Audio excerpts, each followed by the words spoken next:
वंदे वाणी विनायको आचार्य रानी शुक्ला द्वारा आपको शत प्रणाम। आज हमारा विषय है न्यूमरोलॉजी के रूप में कि न्यूमरोलॉजी के हिसाब से हम 2026 को आपके सामने कैसे डिफाइन करें।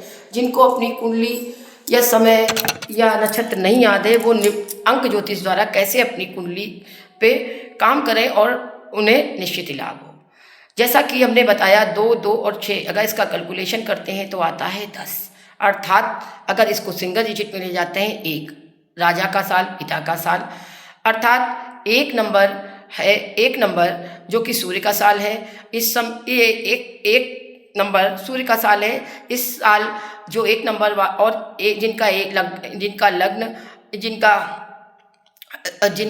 जिनका मूल्यांक और भाग्यांक 1 है उन्हें शासन संबंधित लाभ मिलेगा और साथ ही साथ एडमिनिस्ट्रेशन पावर मिलेगी। जिनकी नौकरी नहीं मिल रही थी नौकरी मिलेगी, उनसे पिता के संबंध उनके अच्छे होंगे।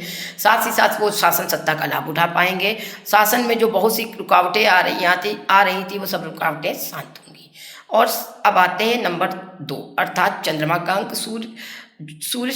चंद्रमा सूर्य की रोशनी से ही दीप्त होता है, अर्थात उनके मन में भी शांति और साथ ही साथ जो उनको स्लीपिंग डिसऑर्डर्स हो रहे थे वो होंगे। मन शांत रहेगा, मन में आत्मविश्वास बढ़ेगा और उनके रुके हुए काम आगे बढ़ेंगे और साथ ही साथ वो मानसिक और आर्थिक रूप से संपन्नता को प्राप्त करेंगे।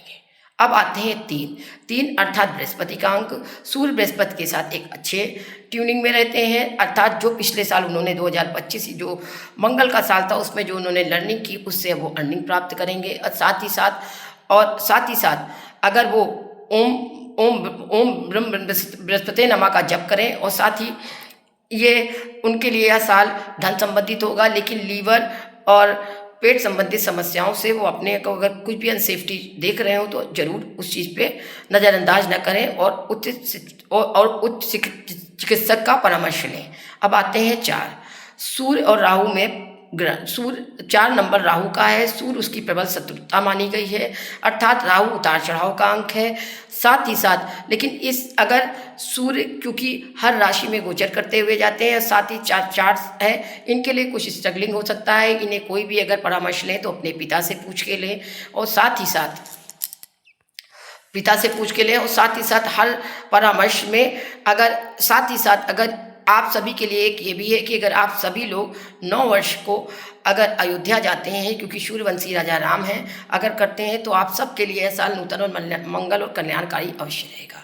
अब आते हैं 5 जो कि बुध का अंक है। सूर्य और बुध प्रबल मित्र हैं। बुध अर्थात 5 नंबर वाले जो पिछले साल कुछ ठोस निर्णय नहीं ले पा रहे थे, इस साल सूर्य उनकी मदद करेगा और उनके आत्मविश्वास और उनको संचार और टेक्नोलॉजी के क्षेत्र में आगे बढ़ाएगा और साथ ही साथ उनके आत्मविश्वास को बढ़ाएगा और साथ ही साथ जो उनके गुप्त शत्रु हैं उनका नाश होगा और उनको आर्थिक, मानसिक, शारीरिक उपलब्धि प्राप्त होगी और साथ ही साथ जो उनके रुके हुए गवर्नमेंट काम थे वो सब बनेंगे।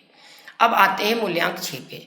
सूर्य शुक्र के साथ भी कुछ भावना रखते हैं, अर्थात जो कि शुक्र संबंधित कार्यों में लगे थे और गवर्नमेंट द्वारा उनको कोई ठोस निर्णय नहीं प्राप्त हो पा रहा था और शुक्र संबंधित समस्याओं से उनको सूर्य संबंधित समस्याओं से वो आर्थिक, मानसिक, शारीरिक रूप से परेशान थे। साथ ही साथ अगर उनको गवर्नमेंट द्वारा जो सुविधाएं प्राप्त नहीं हो पा रही थी अपने कार्यक्षेत्र में, वो सब कार्यक्षेत्र में प्राप्त होंगी और उनका वैभव पर और अर्निंग और साथ ही साथ उनकी लग्जूरियस गाड़ी, वाहन आदि में जो असुविधाएं हो रही थी वो इस साल वो परचेस कर पाएंगे और गवर्नमेंट द्वारा उन्हें सहयोग की प्राप्ति होगी। अब आते हैं 7 जो कि केतु का अंक है। सूर्य और केतु एक तरह का ग्रहण दोष एस्ट्रोलॉजी के हिसाब से बनाते हैं, लेकिन क्योंकि केतु हेडलेस है, लेकिन सूर्य जो है शासन सत्ता का कारक है। अगर यह सब भी अपने कोई भी डिसीजन अपने पिता के द्वारा या शासन के अपने उच्चाधिकारी जो भी गवर्नमेंट सत्ता में उनके द्वारा अगर अपने कोई निर्णय लेते हैं तो प्रबलता प्राप्त होगी और इनके जो भी